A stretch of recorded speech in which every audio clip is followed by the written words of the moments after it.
guys! Welcome back again to my YouTube channel. So for today's video guys, mag-share na naman po tayo ng isang online lending application. At ito guys ay si Lemon Loan. And alam niyo ba guys, si Lemon Loan is nag-o-offer siya ng 90% approval rate para sa mga new user. And 24 hours ang kanyang automatic review. And alam niyo rin ba dito, sabi din dito ni Lemon Loan is repay what you borrow. Ibig sabihin, kung magkano lang daw inutang mo, yun lang din ang babayaran mo.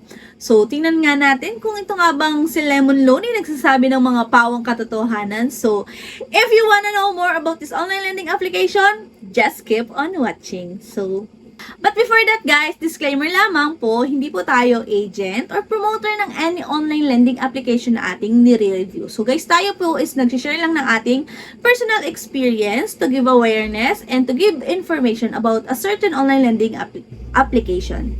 So, tara, review na natin si Lemon Loan. So guys, si Lemon Loan is under siya guys ni Flash Cash 101 Lending Corporation. And guys, si Lemon Loan is meron na siyang 4.6 ratings at meron siyang 57k reviews. So, napakataas ng rating and napakataas din napakarami din na nagbigay ng review sa kanya. So, tara, install na natin si Lemon Loan. Upon opening this application guys, so makikita agad natin, ang bubungad agad sa atin is yung kanyang permission description. So, ibig sabihin guys, ito yung mga i-access ni Lemon Loan sa ating phone. So, guys, narito yung mga installed application information, files, media and photos, SMS, phone number, contacts, mobile device data, camera, and the usage and update status of installed apps. So guys, yun yung kanyang mga i-access. So guys, kung tayo is willing pa rin natin ituloy yung ating paglo-loan dito kay Lemon Loan,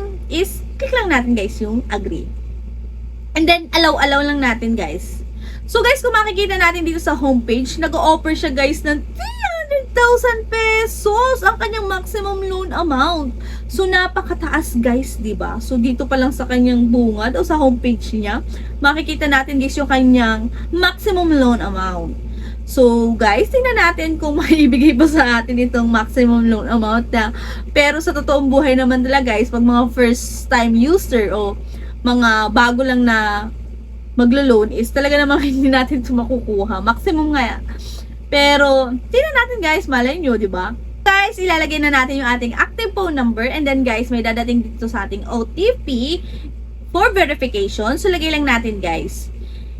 And meron tayo guys ditong tatlong informations lamang na kailangang fill-upan.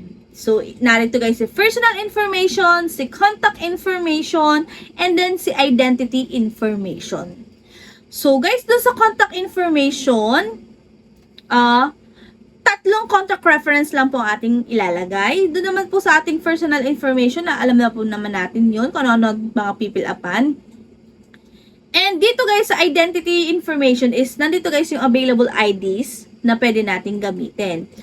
So dito guys, si Lemon Loan is meron tinatawag na recommended ID type, which is nagbibigay daw po siya ng higher credit sa mga mangungutang o mga nag-a-apply sa kanya. So guys, yung mga available IDs which is give higher credit is the UMID, the passport, the SSS, and the PRC. So pero guys, narito pa rin po yung ibang mga ID type na pwede natin gamitin.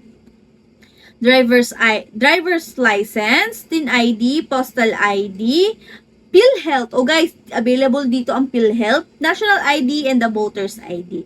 So guys, pagkatapos yung fill-upan lamang yung tatlong information na kailangan ni Lemon Loan, voila! So, i-review na guys ni Lemon Loan ang inyong application. O, diba guys? So, dito guys, wala pang 5 minutes yung pagre-review dito ni Lemon Loan. So, and then guys, after nun guys, meron sa inyong mag-notify kung kayo ba ay approve or hindi. So, sa akin guys, is na-approve ang atin nyo. So, dito guys, ang kanyang offer sa akin o yung loan amount offer niya sa akin is 6,000 pesos. So, 2,000 up to 6,000 pesos. So, kung makikita nyo guys, ayan, kung ayaw nyo naman guys kunin yung 6,000 pesos, pwede naman natin siyang i-slide down. Dito ang kagandahan is kung magkano yung loan offer sa inyo, is ganun din yung inyong marireceive. So, halimbawa, ang loan amount offer sa akin is 6,000 pesos. Kung makikita nyo guys, ang marireceive ko dito is 6,000 pesos din. And then guys, dito nga lang guys is 14 days lamang po. 14 days lamang po. So after 7 days guys, magbabayad na kayo. And then after 7 days, babayaran nyo na ulit. So ibig sabihin guys, 2 beses kayong kailangan magbayad. Pero guys, dito sa repayment plan niya is, meron siyang 3 schedule. Pero guys, doon naman sa pangatlong schedule is kahit hindi nyo na siya babayaran, pag nabayaran nyo na yung 2 date ng schedule ng inyong pagbabayad. And so, balikan natin guys ha. Pero guys, dito, kung makikita nyo rin, yung kanyang interest expense is mataas, which is 2,100 pesos for 14 days only.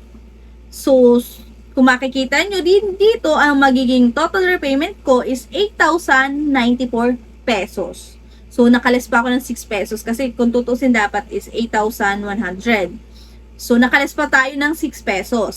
Maganda naman kasi buo nyo makukuha, pero yung kanyang interest o yung patong niya is malaki. So, which is 2,100. Pero guys, kung tingnan natin dun sa 2,000 kung magkano yung magiging magiging interest niya. So, guys, dito naman sa 2,000, ang magiging interest expense niya is 700 pesos for 14 days na yon. So, kung ang kukunin mo is yung 2,000 pesos, ang magiging total repayment amount mo is 2,698 pesos o nakaless ka ng 2 pesos. So, yun guys. Maganda naman yung offer ni Lemon Loan. At malaki guys yung loan offer sa akin. So guys, mataas talaga yung interest expense dito ni Lemon Loan. So, kwentahin natin sa madaling kwentahan kung meron tayo guys na 2,100 pesos. Divide natin siya sa 14 days. So, ibig sabihin guys, kada araw ang kanyang interest is 150 pesos.